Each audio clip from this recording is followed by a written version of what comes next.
Materi yang ketiga yaitu supervisi pendidikan. 1. Pengertian supervisi pendidikan. Supervisi pendidikan adalah pembinaan yang direncanakan dalam perbaikan situasi pengajaran dengan lebih meningkatkan pendayagunaan sumber personel dan material dalam mencapai tujuan pendidikan secara efektif dan efisien. Tujuan supervisi pendidikan. Dan adapun tujuan dari supervisi pendidikan adalah untuk mengetahui situasi untuk mengukur tingkat perkembangan kegiatan sekolah dengan usahanya mencapai tujuan yang diinginkan. Dengan kata lain, tujuan dari supervisi pendidikan adalah untuk meningkatkan mutu pendidikan di sekolah dalam angka mencapai tujuan nasional. Fungsi supervisi pendidikan. Dan adapun fungsi atau tugas supervisi pendidikan adalah sebagai berikut. 1. Menjalankan aktivitas untuk mengetahui situasi administrasi pendidikan sebagai kegiatan pendidikan di sekolah dalam segala bidang. 2. Menentukan syarat-syarat yang diperlukan untuk menciptakan situasi pendidikan di sekolah.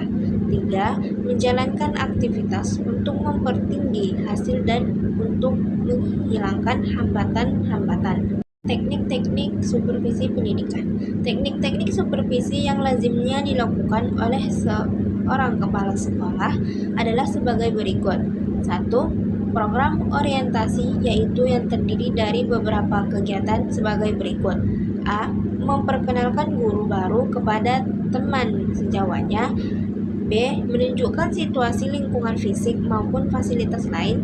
C. Memperkenalkan guru tersebut kepada murid-muridnya. Teknik yang kedua yaitu kunjungan kelas, yaitu ada 3 macam kunjungan kelas dan diantaranya adalah sebagai berikut. A. Kunjungan tanpa memberitahu. B. Kunjungan dengan memberitahu. C. Kunjungan atas undangan guru. Teknik yang ketiga yaitu observasi kelas, yaitu yang bertujuan untuk mengetahui bagaimana sebuah kondisi kelas yang sedang digunakan apakah masih efektif digunakan saat proses kegiatan belajar mengajar sedang dilakukan. Teknik yang keempat yaitu pelajaran contoh, yaitu di mana seorang guru dapat mencontoh atau meniru guru lain sehingga guru ini akan belajar dari guru yang lain tersebut. Yang kelima yaitu rapat guru, dan adapun beberapa masalah ketika rapat guru ini akan dilakukan yaitu A. Waktu rapat, di mana kadang-kadang adanya waktu yang tidak sesuai dengan keinginan para guru-guru. B. Tempat rapat. Hal ini juga menjadi masalah ketika ingin melakukan rapat guru. Teknik yang keenam yaitu perpustakaan jabatan, yaitu buku merupakan salah satu sumber pengetahuan yang utama di mana dalam beberapa sekolah disiapkan jumlah buku perpustakaan sesuai dengan bidang ilmu yang dikembangkan. Buku-buku tersebut digunakan untuk meningkatkan profesi mengajar.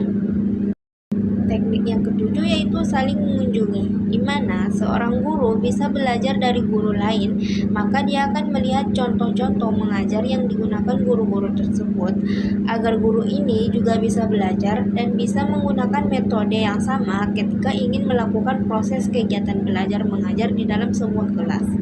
Adapun kesimpulan dari materi ini yaitu supervisi pendidikan di dalam sebuah satuan pendidikan seperti sekolah sangat penting karena dengan adanya supervisi ini dapat membantu dan melakukan pengawasan dan untuk mengetahui apakah tujuan pendidikan sudah didapatkan dengan efektif dan efisien.